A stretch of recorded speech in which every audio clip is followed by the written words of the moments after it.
Can't show it because a camera can't capture it, but even at a certain level, a camera may capture it and we won't show it.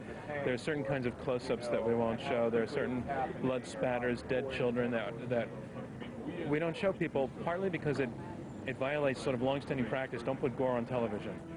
The coverage of the Gulf Wars lacked more than gore. Context and background were missing, like the role the U.S. played in putting Saddam Hussein in power and arming him for years. America's war on Iraq did not end with the end of that war. Washington initiated and the UN imposed sanctions, which, coupled with the cruelty of Saddam's regime, reportedly led to 1 million children dying. And the spread of new diseases. A mysterious Gulf War syndrome struck veterans.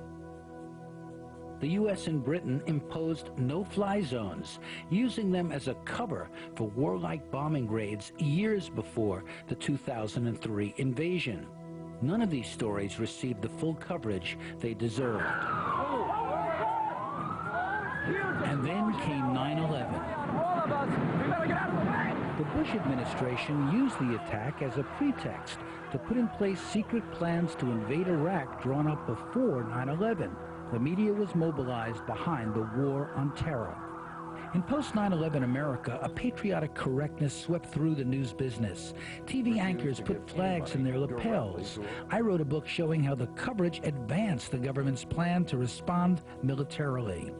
Some stories explaining why they hate us gave way to this. Now, it all became very personal at 9/11. I was in command of my battalion at the time. I mean, I was in the training meeting when that happened. The unspeakable acts against pillars of our strength being, hit by aircraft. You can imagine what it was like. It all became, very, very personal. Much of the coverage fueled demands for retaliation. There was often more debate in the streets than on TV. The same hatred that killed so many people. Many networks said they didn't want to get ahead of public opinion or be baited as soft on terrorism. They don't love me, and I don't love them, okay? Okay? This confrontation at Ground Zero in New York shows what happened when a peace activist called for global understanding. What about us?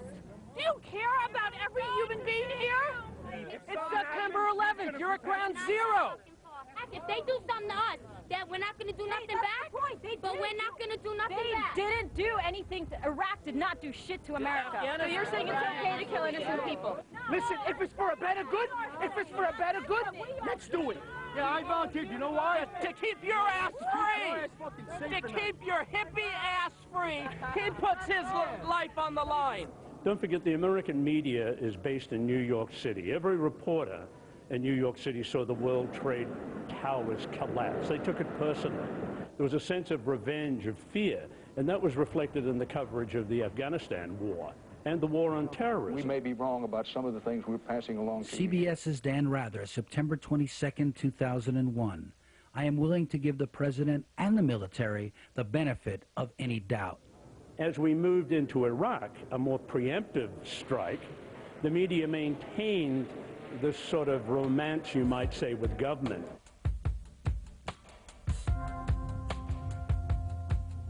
But the fact that they allowed the Bush administration to manipulate the truth so grossly and so nakedly in the run-up to the war made the war possible. The United States of America will not permit the world's most dangerous regimes to threaten us with the world's most destructive weapons. All the while, Washington insisted Iraq had to be disarmed, that it had proof that Saddam had weapons of mass destruction that threatened the world. Saddam Hussein recently saw significant quantities of uranium. The demonization of Saddam Hussein went on for 5 months. During the run-up, American media outlets, including most TV networks and the New York Times, relayed the administration's spin on the threat posed by Iraq without much question. Without their cheerleading, there could have been no consensus for war. In May 2004, the New York Times acknowledged its pre-war reporting had been deeply flawed. A Times editor called it an institutional problem, indicting editors and reporters who, quote, coddled sources and practiced hit-and-run journalism. He admitted that America's self-styled newspaper of record had not just reported the story but become part of it. Quote, covering the war was not the Times at its best. Only now, of course, we're learning so much of the stuff that we simply assumed must be accurate. It wasn't accurate at all. The ombudsman of the Washington Post later admitted, it's clear now that the press as a whole did not do a very good job in challenging administration claims. Critical perspectives about alternatives to war, all the kind of efforts and discussion of the peace movement virtually disappeared from the media at that very point where notionally, a society was making up its mind as to whether to go to war or not.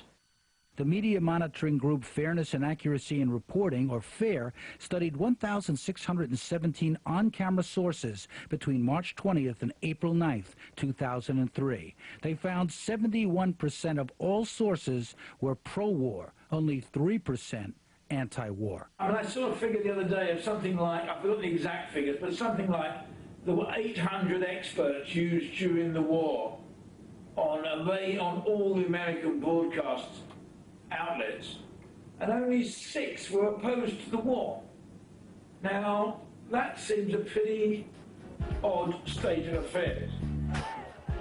In the run-up to war, dissent was marginalized, debate was limited, protests and protesters are seen but rarely heard.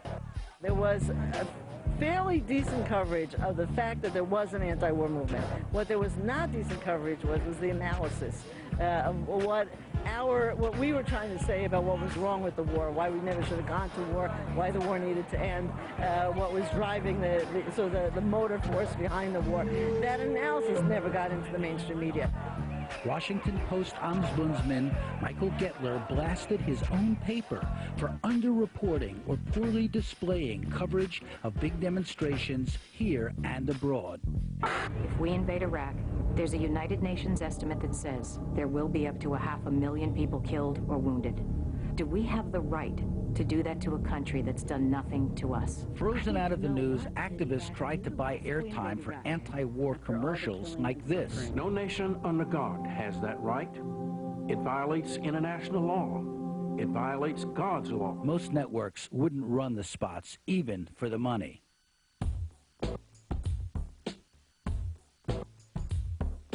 Many activists soured on mainstream news, turning to hundreds of internet sites.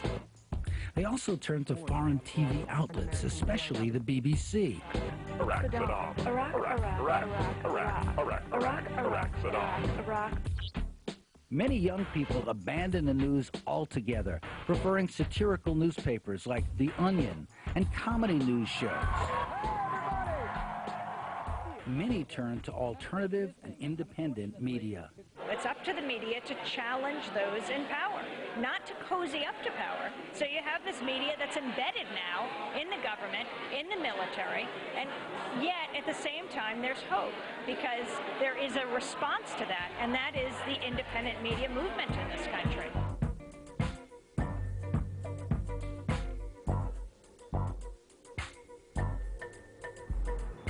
A global news army was put in place before war erupted.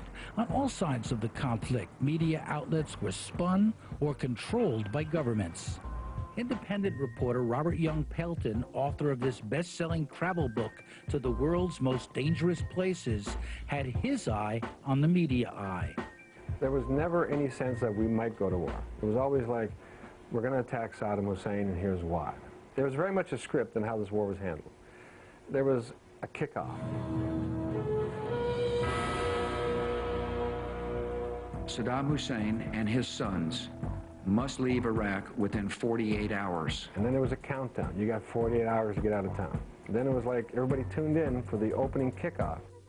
As the war progressed, it was done on a linear scale. We're going from here to there. It was almost like we're running a pass. There were people actually drawing diagrams, generals drawing diagrams on a map that looked just like a football play. You know, we're going to go sneak around here, we're going to do this, and we're coming up there, and we're doing that.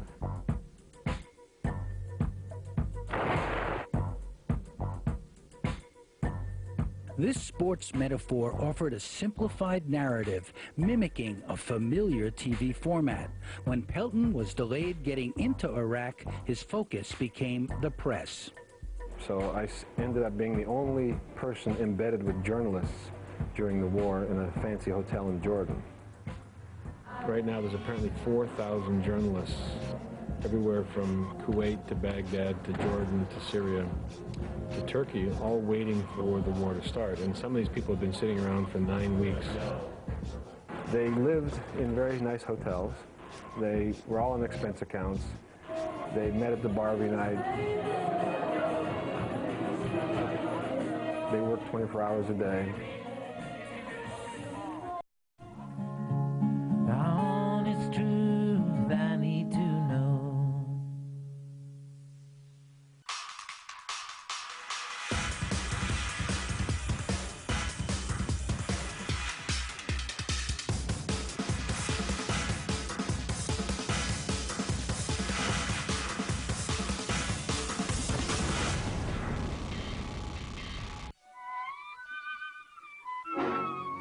En memoria de un luchador del sur. Sabemos a dónde vamos y sabemos a dónde no queremos ir o volver. Telesur presenta la vida de uno de los hombres que cambió la historia contemporánea de Argentina. Le quiero decir qué es lo que sentimos que somos. Hombres comunes con responsabilidades muy importantes. Esperemos estar a la altura de la historia del tiempo. Muchísimas gracias. Gracias por estar. Después de Dossier, programa especial, Kirchner, el retrato de un presidente. Hoy, solo por Telesur. The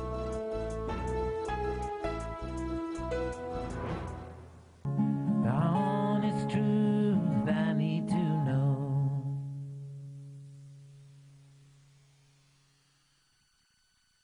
The President will address the nation at 10:15. My fellow citizens, at this hour, American and coalition forces are in the early stages of military operations to disarm Iraq, to free its people, and to defend the world from grave danger. Level of protection would be minimal, and if I were a news president or a news executive right now, I would be pulling my people out. When the war had finally begun, the networks began pulling their reporters out of Baghdad. Peter Arnett was in the Iraqi capital with a National Geographic documentary team. He decided to stay. Covering wars are a dangerous business. You can die, and those companies feel responsible for their people in harm's way. They sometimes order them out. I think there is something to be said for staying. However, from a news executive standpoint, the risks are enormous. You know, I sort of have a genetic tick that allows me to go into dangerous areas without too much concern. The interesting thing is that the American military were trying to intimidate these journalists. They were saying, you know, you're going to be a target and everything. And the journalists were working overtime to say, look, we're here, this is our coordinates, don't fly here. And everybody knew that journalists were at these hotels. That's why they were at these hotels. It was also known that if you're going to have shock and awe, you need somebody to record it. I mean, the one thing that they left out was they needed the media to fight this war. The war was set up to be filmed and recorded by the media. So there was this bizarre symbiotic relationship. Action to begin.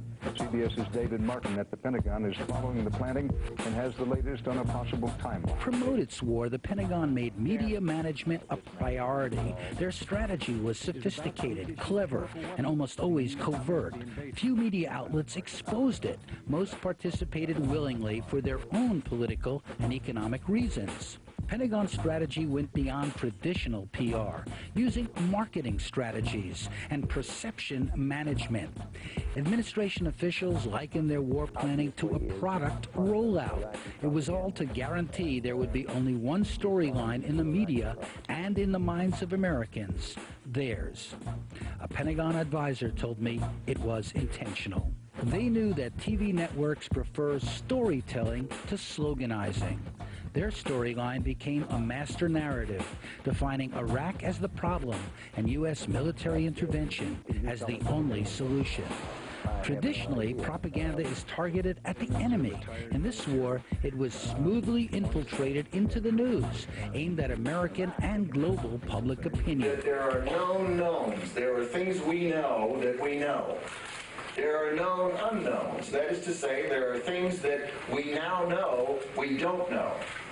But there are also unknown unknowns. There are things we do not know we don't know. This platform is not a platform for propaganda. This is a platform for truth. In his war plan, Tommy Franks, the U.S. military commander, described the press, once known as the Fourth Estate, as the Fourth Front. He knew that a supportive media was essential for victory, and he cultivated one. This will be a campaign unlike any other in history. The Pentagon focused on winning the media war, leaking their plan to reporters they could trust.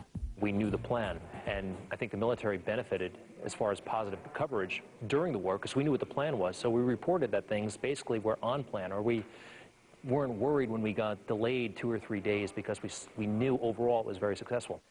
Earlier, when the media pressed for access, Frank's team came up with the idea of embedding reporters. A former corporate PR professional turned Pentagon official ran the program. One of the things we did, it wasn't rocket science, but it was hard work. We took the same kind of planning and training and discipline that you put into military operations and put it into this aspect of the military operations. And Rumsfeld, Myers, guys had people like me in the war planning from the very earliest stages. But Tory Clark got major networks and news organizations to sign a 12-page contract agreeing to certain ground rules that actually kept the Department of Defense, public affairs people in the driver's seat. And you got reporters in with these young, idealistic troops who really believed all the spin of what was going on. We were going to liberate Iraq, that the reporters would overall identify with the troops and their reporting would be very positive. I'm on the journey, or when we get there, any sort of incident happens, please keep calm and remain on the bus. We will deal with the situation, no matter what it is, as swiftly as possible. What news organization are you with, Tim? Sat.1, German television network. BBC. CNN. Los Angeles Times. Japan Broadcasting Corporation. I'm Gwendolyn Cates, and I'm here on assignment for People magazine, and I'm embedded with the 205th Battalion, 165th. I was the only journalist embedded with a military intelligence unit. They were part of the 5th Corps based in Germany. And I was invited, in fact, to be embedded by this unit because one of the commanders had gotten to know me and felt that I could be trusted and would really tell the story. These are your atropine injector kits. Should you become contaminated and start to feel the symptoms of Pentagon the nerve put the embeds through a training course, ostensibly to teach them how to survive, but it went further. Hold it on there so when you pull it tight. Journalists were given exaggerated fears of chemical attack designed to reinforce the threat of Iraqi weapons of mass destruction. The propaganda was also aimed at the military. It was a threat that wasn't there. Good to go. You look lovely. I lived, ate, slept with the soldiers. And the bond that was established between us was very, very strong and very personal. And we shared the sandstorms together and the lack of food, and people talked to me about their fears and their children had left behind and their fear of death, all those things. Now that's a piece of equipment. So I became very personally involved with them as individuals. At the same time, I was observing this with journalistic detachment, but I did place their safety above any sort of journalistic responsibility I had, professional responsibility I had, and I would not have done anything to endanger any of them. What we're saying is, help us tell the truth of what Unmentioned by most media, the plan actually betrayed an earlier agreement made after the first Gulf War that said, quote, open and independent reporting will be the principal means of coverage. The Pentagon signed off on that policy on March 1st, 1992. There's an interesting issue of conflict of interest there, because one of the standard rules of journalistic ethics is that journalists should not accept anything of value from the source they're covering. Well, all of their transportation, and indeed their very lives, were being protected by the soldiers they were covering. And how old are you? I'm 21. What's your birthday? 3rd of the 10th, 81. It's because we want to send you a birthday card. How do you spell your last name? When I was there, it's funny because I was not so much scared for myself. I thought, how will I be able to handle it if one of my soldiers dies or is injured? I kept thinking about that. How will I be able to handle it? The idea of embedding is essentially the Stockholm Syndrome. If you take an unarmed individual and put him amongst armed people, he becomes sympathetic to their cause. I mean, it looks like this was disinformation at the highest levels. Later, CNN's Christiane Amanpour admitted her own network muzzled the news. Is all about. Yes, I think the press was muzzled, and I think the press self-muzzled. I'm sorry to say, but certainly television, and perhaps to an extent my station, was intimidated by the administration and its foot soldiers at Fox News. And it did, in fact, put a climate of fear and self-censorship, in my view, in terms of the kind of broadcast work we did. Talk about letting people know that ratings have gotten under your skin.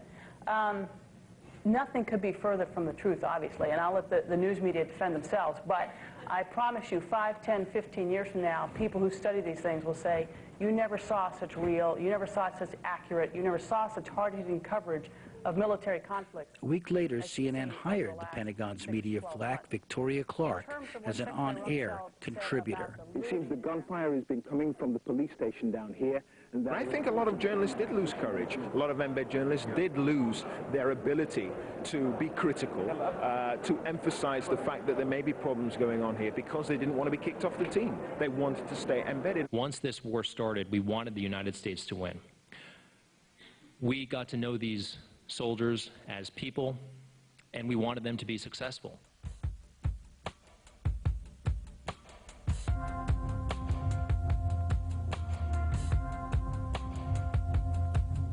Telesur sigue develando la realidad de la migración latinoamericana a los Estados Unidos. Alguien falleció. Somebody died. Ellos usan a la gente con pretextos, con información falsa. Los periodistas les van a decir historias y mentiras con tal de traerlos, porque para ellos es un producto. Programación exclusiva. Había una vez en Arizona, Frontera, Border Patrol y más muerte en el desierto. Este miércoles, solo por Telesur.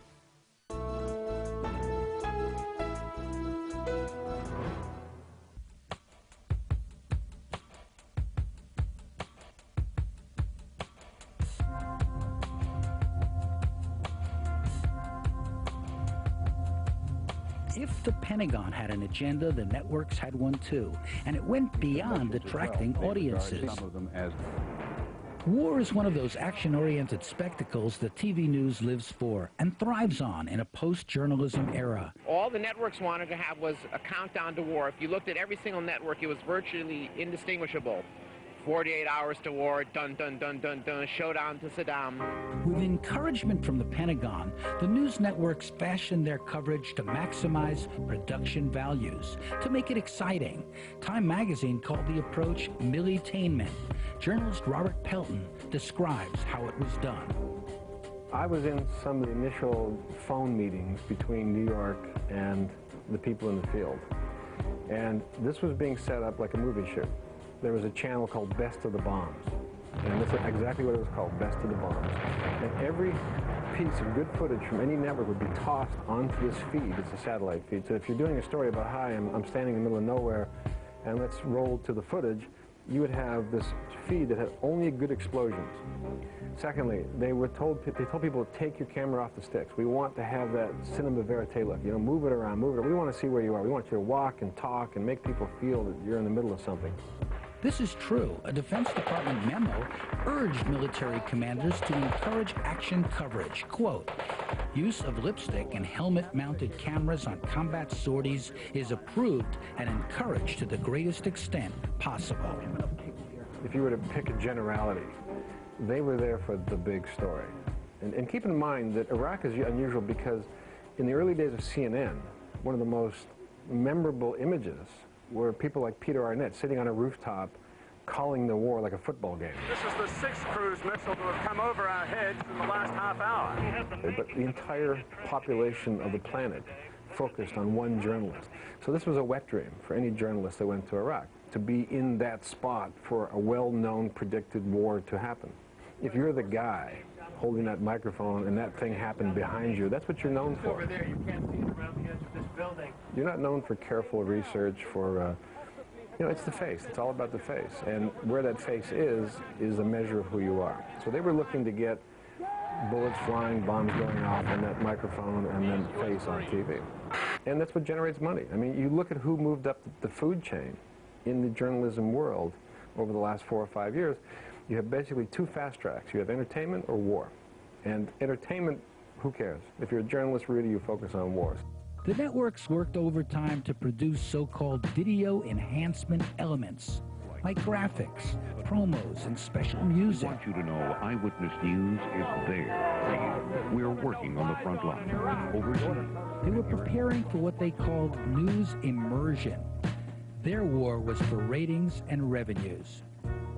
Even as the military encouraged action coverage, Pentagon advisor John Rendon recognized the dangers. There's a convergence of content.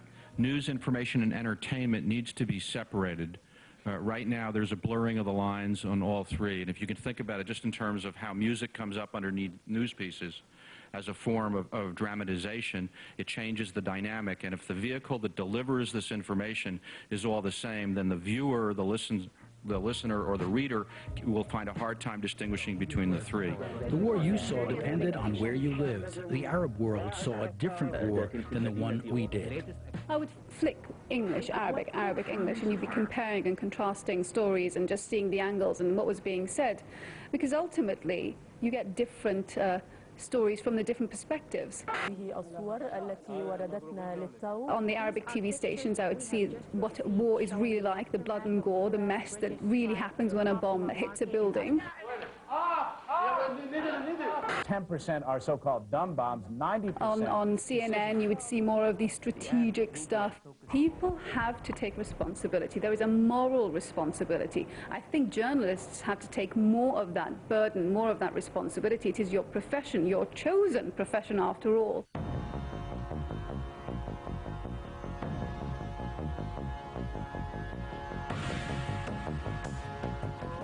We're about 10 miles from the Pentagon in Virginia, at the home of a retired Air Force colonel who's been investigating the stories of the Iraq War, how they were manufactured, distorted, and misrepresented by the media. I heard things, heard military guys say things about the Iraqis that there's something wrong here. Sam Gardner, I'm a retired Air Force colonel, and I have taught strategy and military operations at the National War College, at the Air War College, at the Naval War College. Gardner did a study that reads like the Pentagon Papers of the Iraq War. He and others revealed how information dominance promotes strategic influence, how it drove the Bush administration's preemptive war, using deceptive information as an integral component of military and political combat. This goes beyond just influencing what we think. It aims at controlling what we think about. Corporations seek market share. This administration sought mind share. Every morning at 9:30, they would have the message phone call, and it would involve the White House Office of Global Communications, the Pentagon Press Office, a media advisor, the people at Central Command, and sometimes the people in the State Department. And their notion for that day was to coordinate the message, and after that they would talk to the Brits so that the message in London matched the message in Washington. One message, one idea, push it out into the media. Right.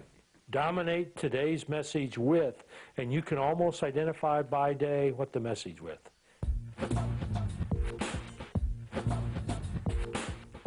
Every day there was live coverage from the Pentagon's high-tech media center in Doha, built by a Hollywood set designer.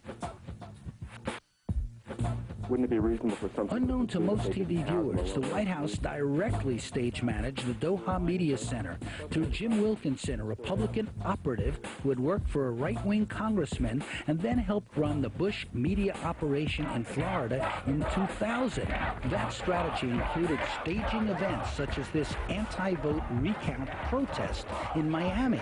It looked like a public protest, but it was actually led by right-wing campaign staffers. Jim Wilkinson, this is the guy that they put in charge of the media operation. He's the guy that engineered it. He's the guy that thought of all these things.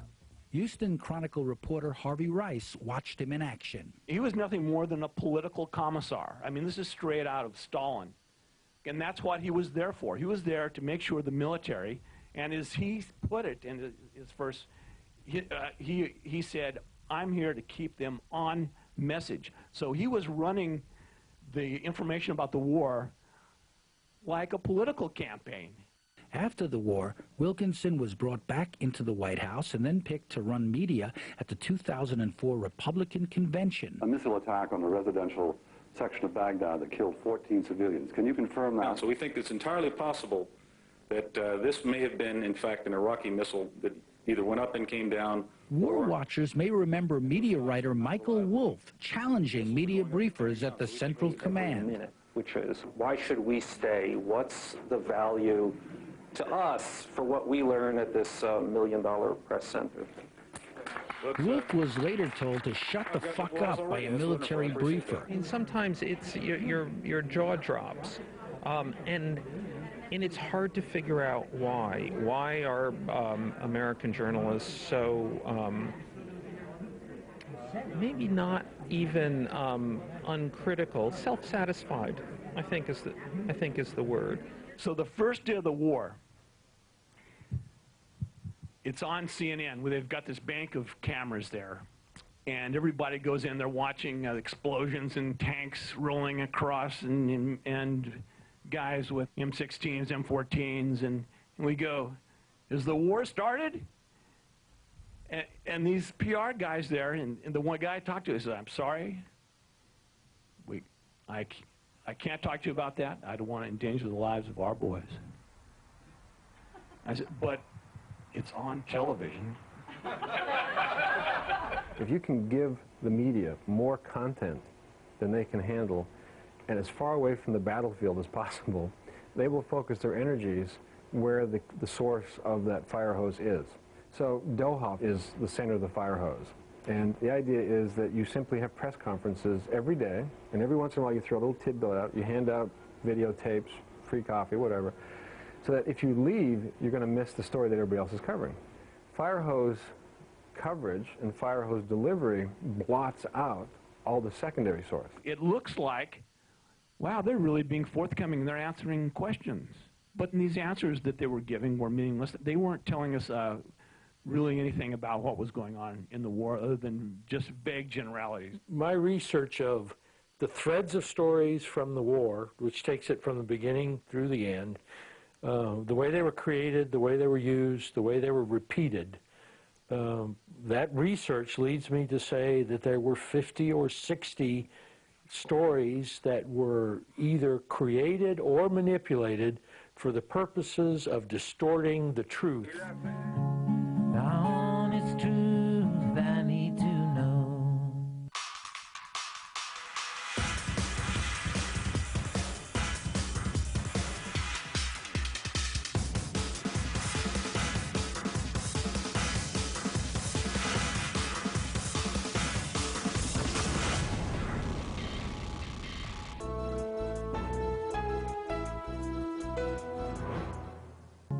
Honest truth I need to know.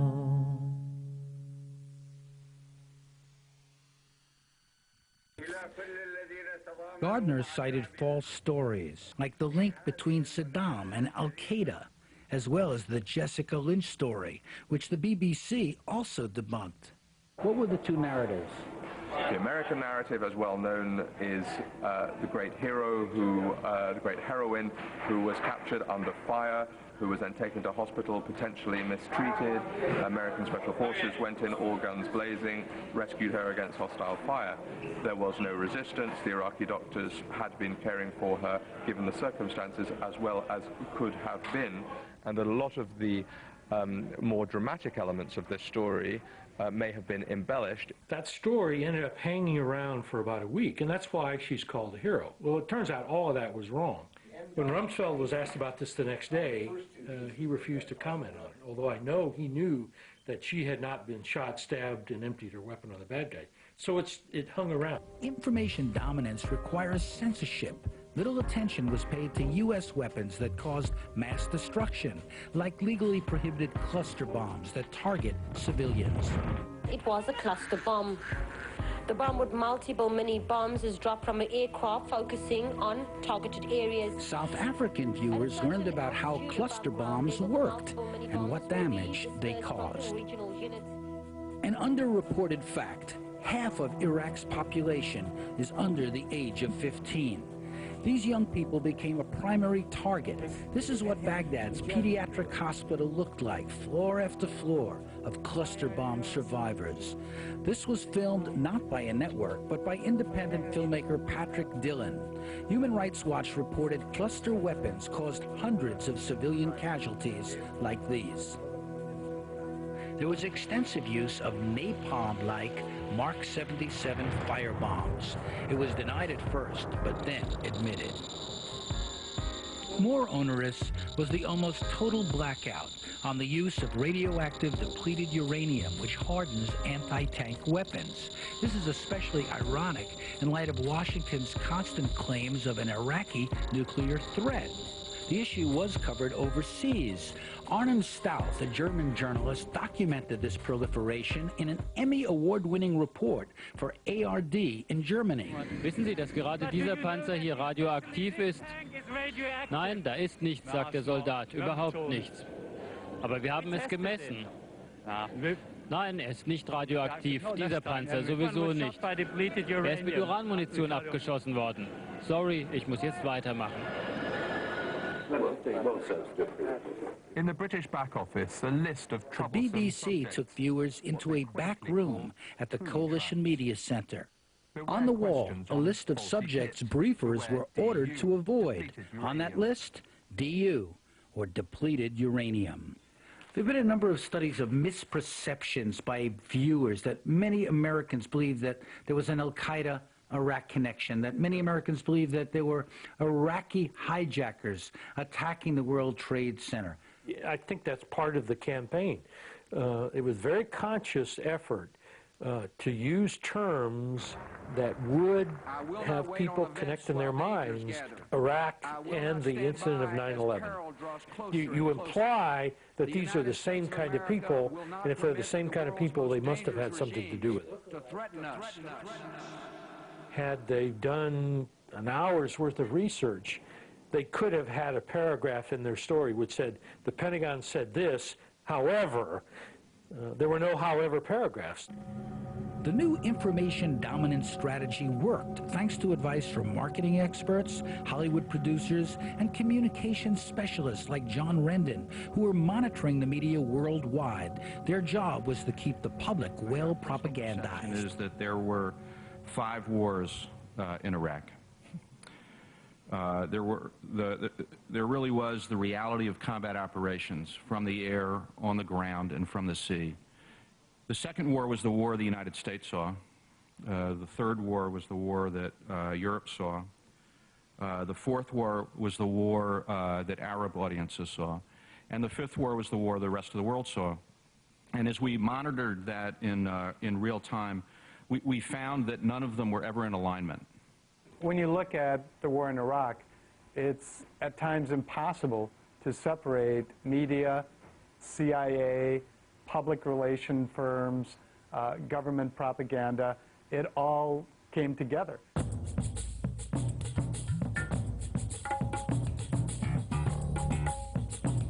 What is the problem here, Danny?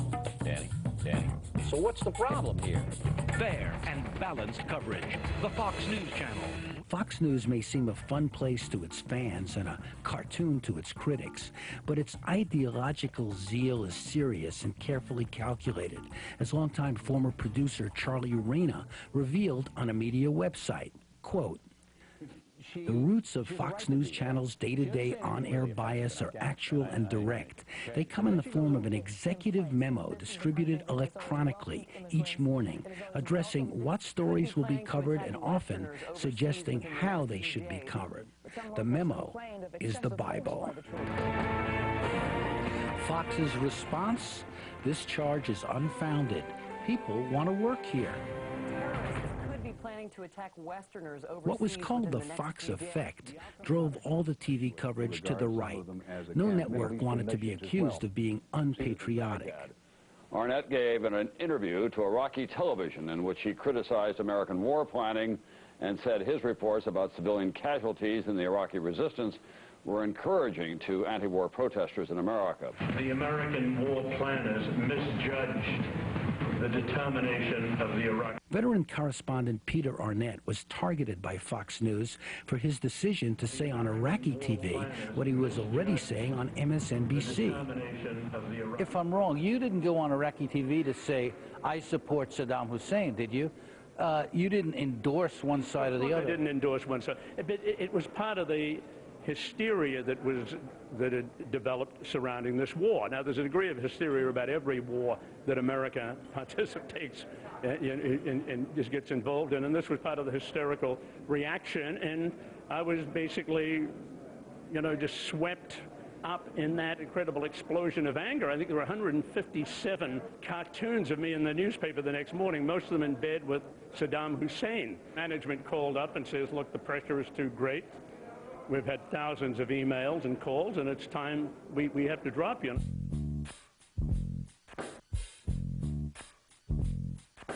What I've learned, and has gone unreported until now, is that those emails were not from the public at large, but part of an orchestrated campaign by Free Republic, a right-wing online network.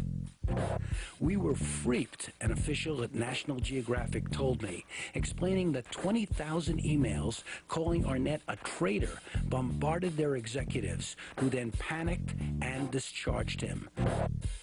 The Freepers boasted of their success. A study found widespread misperceptions among viewers. The people with the most misinformation watched the Fox News channel, although viewers of other channels were also receptive to inaccuracies. Public broadcasting viewers and listeners were misled the least. This Canadian study highlights another misperception about the media itself. Quote, "Most Americans were not aware of how one-sided and biased the coverage had been. They believed the news media had served the country well." Say what you like about Rupert Murdoch's Fox network. It's strange in God and the US administration, but it takes real flair to put this on national television. Using the facilities when there aren't any facilities. How you going to the bathroom, buddy? So the reporter called a soldier over. Do you want to demonstrate for us how you sit on that shovel? No. You want me to do it? Yeah. Go ahead. There you go. There you go. Isn't that something? Nothing like this has happened. The war in Iraq continues, and no one takes you closer than CNN. In this war, what had once been known as the CNN effect had faded, but CNN was still a news leader.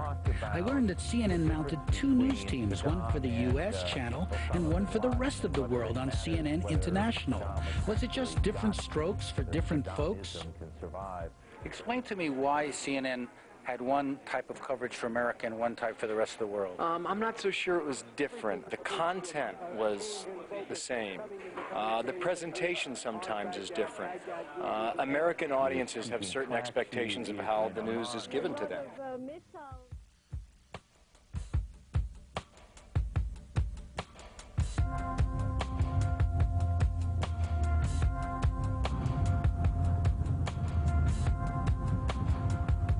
In just 3 weeks, the U.S. military seized Baghdad with a small army of journalists tagging along. Robert Pelton, operating unilaterally now, observed the network news operations. When you're a journalist in Baghdad, you live in a fancy hotel, you're hooked to the internet all the time. You've got people in New York making decisions for you, sending you story ideas that you are going to go out and do. You get up in the morning, you've got a driver, you've got an air-conditioned GMC, you've got a driver, a translator, cameraman, you get a security guy, little kind of British guy with tattoos on his arms, and off you go to shoot the story.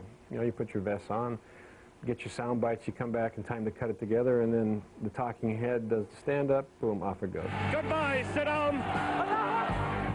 Thanks to a recently released U.S. Army report, we now know this most dramatic image of the Iraq War was engineered by a psychological operations unit that made it seem like it was spontaneous. Many TV outlets reported their stunt as evidence of the freedom, which was now said to be Iraq's. Mission accomplished, proclaimed President Bush in a scene out of the movie Top Gun. Washington Post military reporter Tom Ricks disagreed with this assessment. I think the single biggest media failure was a failure that the Bush administration committed and the media committed together, which is we all tore down the goalposts at halftime. This is a picture of an Iraqi prisoner of war. The pornography of violence took an unexpected turn when these prison photos surfaced showing abuses by U.S. soldiers of detainees in a notorious Iraqi gulag. In many of the pictures, Americans, both men and women, CBS broke the story in late April 2004, but also admitted holding it up at the Pentagon's request for 2 weeks. Their report permitted a U.S. general to shift blame onto a few individuals without exploring the systemic abuse documented in a military investigation. We're appalled as well. These are our fellow soldiers. These are the people we work with every day. They represent us. They wear the same uniform as us, and they let their fellow soldiers down. Dawn is truth I need to know. En memoria de un luchador del sur. Sabemos a dónde vamos y sabemos a dónde no queremos ir o volver. Telesur presenta la vida de uno de los hombres que cambió la historia contemporánea de Argentina. Le quiero decir qué es lo que sentimos que somos. Hombres comunes con responsabilidades muy importantes. Esperemos estar a la altura de la historia del tiempo. Muchísimas gracias. Gracias por estar. Después de Dossier, programa especial, Kirchner, el retrato de un presidente. Hoy, solo por Telesur.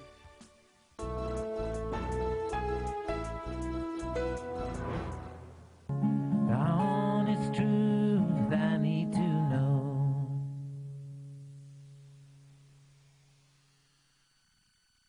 CBS's report aired in the end of April. By early July, the Pentagon had still not released its full investigation or its torture videos, and the press was no longer pressing them to do so. Why did it take so long for this story to surface? I later found this video of the same prison shot by Amnesty International in July 2003. They were alleging torture then. We've documented or heard allegations of mistreatment or torture of prisoners. While most of the world was shocked by the pictures, administration supporters were minimizing the well-documented torture. It was like a college fraternity prank to stack up naked men. Exactly! Exactly my point!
war is still going on. Its outcome is still undetermined. The United States has not won this war.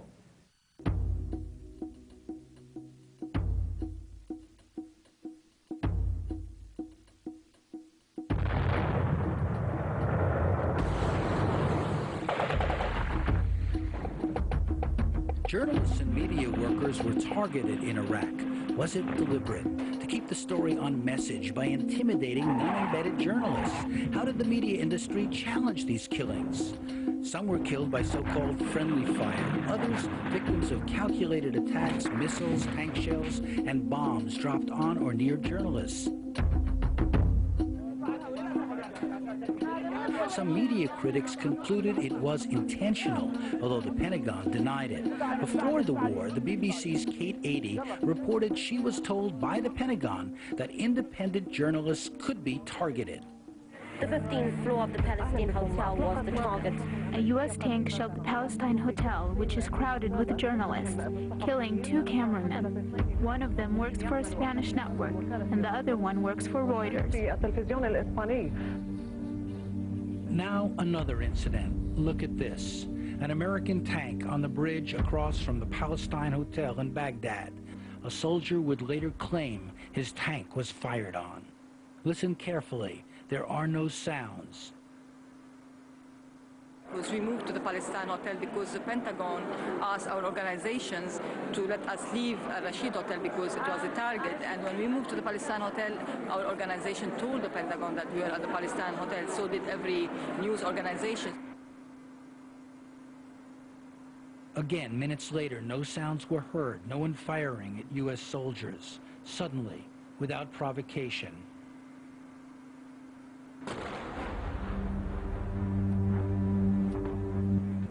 Suddenly we saw an orange glow, and this is basically the tank shell that hit our office. Come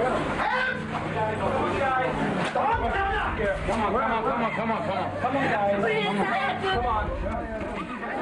And you know, you can imagine panic. We were wounded. It was me and another photographer.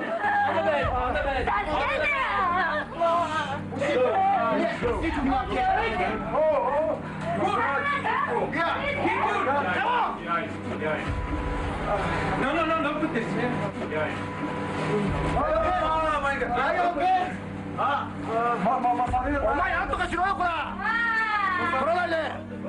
Get the fuck out of your camera. Get up. Get away. I can't imagine that they would target journalists, you know. I couldn't believe why would they targeted us, you know. What have we done to them?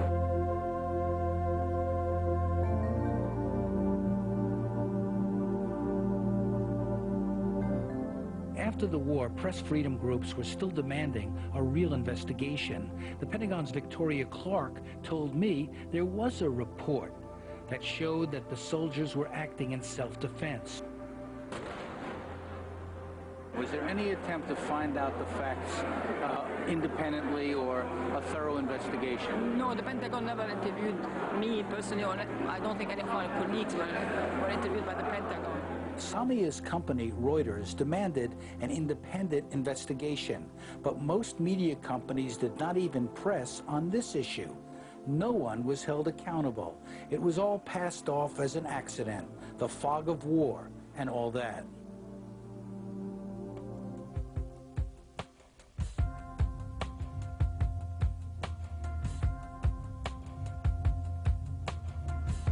Our system of broadcast media is regulated by the FCC, a government agency originally set up to protect the public interest. Today, that regulatory body promotes deregulation, more power to media moguls. The head of the FCC justifies media concentration on the grounds that only big companies can cover a war like the one in Iraq. Just before the war in Iraq began, American media companies began lobbying the FCC for rule changes that would benefit their bottom lines. There was a question raised. Did the FCC agree to waive the rules if the media companies agreed to wave the flag? You don't go in and report critically on an administration that you hope will give you billions and billions of dollars in new policies. We've been in this business long enough to be very careful, but I'm sure they were waiting for a deal, and we were hoping that being supportive of the war would get them the deal.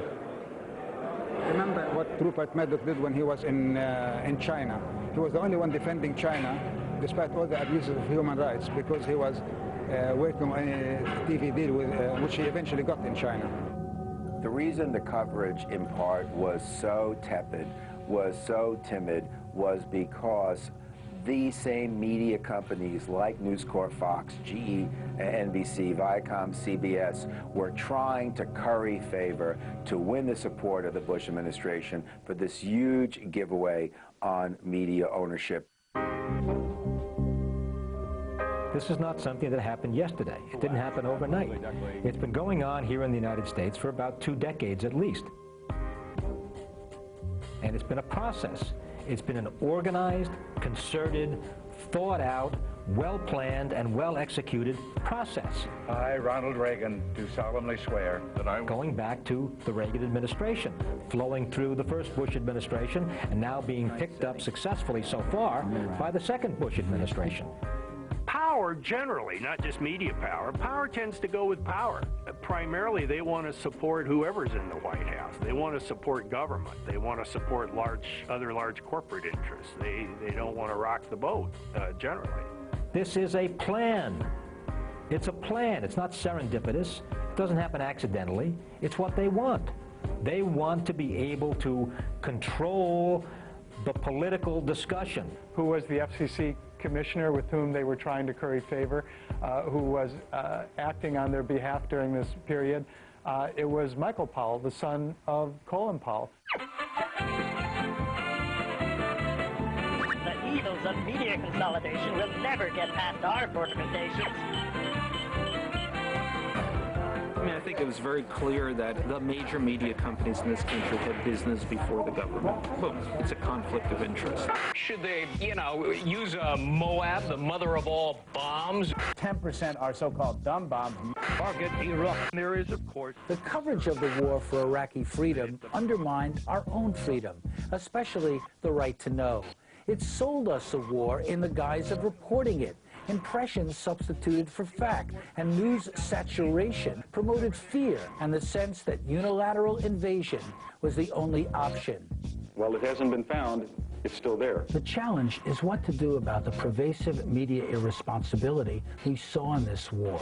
Media hasn't really been taken to task at all. There's no global watchdog that's saying, you didn't do your job well. Media people seem to be more comfortable repeating the words of politicians, repeating statements that come out in press, etc., than actually probing and trying to find out what it really means. Is it true? Is it true? Just as there's an investigation now into the failure of the intelligence community, we need an investigation into the failure of our journalistic community. It's one thing to talk about this war, but as you look to the future, if you didn't like this, you're really not going to like what's going to come down the road the next time. Can we fight back against deceptive news and massive media concentration? Can we fight back against jingoism posing as journalism? Can we afford not to fight back? I joined the media to spotlight the problems of the world, came to see that the media is one of those problems. I believe in freedom of the press, but not just freedom for those who own the press. What can we do to hold the media more accountable? Think about it. Now I've had my say. It's your turn. The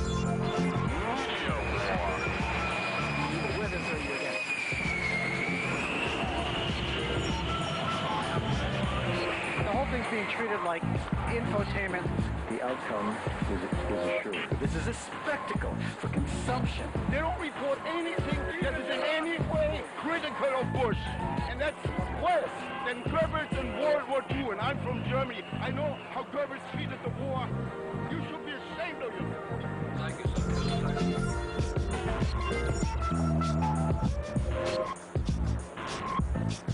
Resounding applause. President Bush declared the major combat had come to an end. My fellow Americans, major combat operations in Iraq have ended.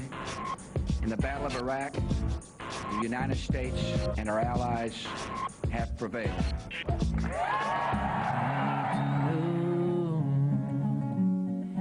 need to know the honest truth. I need to know. I cannot help but think of all the good that you could do. And I need to know.